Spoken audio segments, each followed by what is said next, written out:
Help, I made a sale and now they want to cancel. What caused that? I'm Sylvan Bell. I'm coming to you live from Austin, Texas on a perfect day to talk about sales and a perfect day to talk about closing. And so, there's a lot of different reasons why someone's going to cancel from you.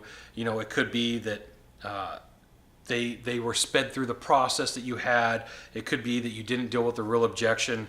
It could be that they had a phantom person that they needed to deal with that you didn't know about, another decision maker.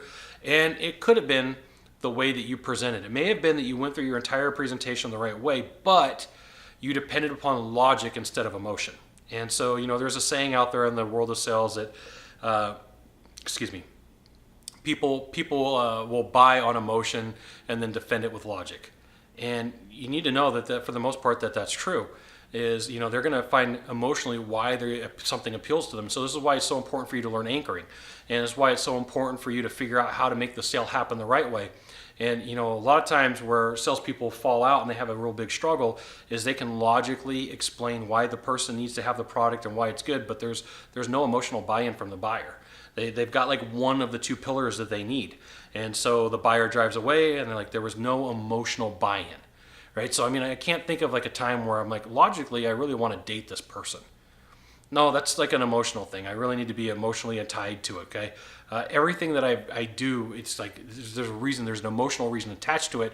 Sometimes there's a logic attached to it, but like that overriding feeling is going to be, for the most part, emotional. And so it could have been very well been that you did your job, you gave a fantastic presentation, but in the objection handling process, there was no emotions tied to making the buying decision. There was nothing that had the emotion that overrided the logic.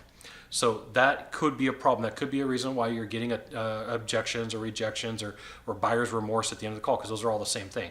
Somebody brings back their widget or gizmo and they're like, I don't want this thing anymore, and you've got to figure out why. Well, they're giving you all logical answers. They're not giving you any emotional answers. I want you to think about that.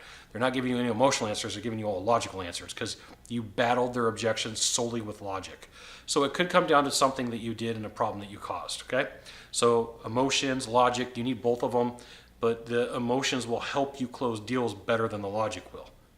Just think about that. Figure out a way to make it happen for you. You've got one thing to do from here. Just one thing. One thing.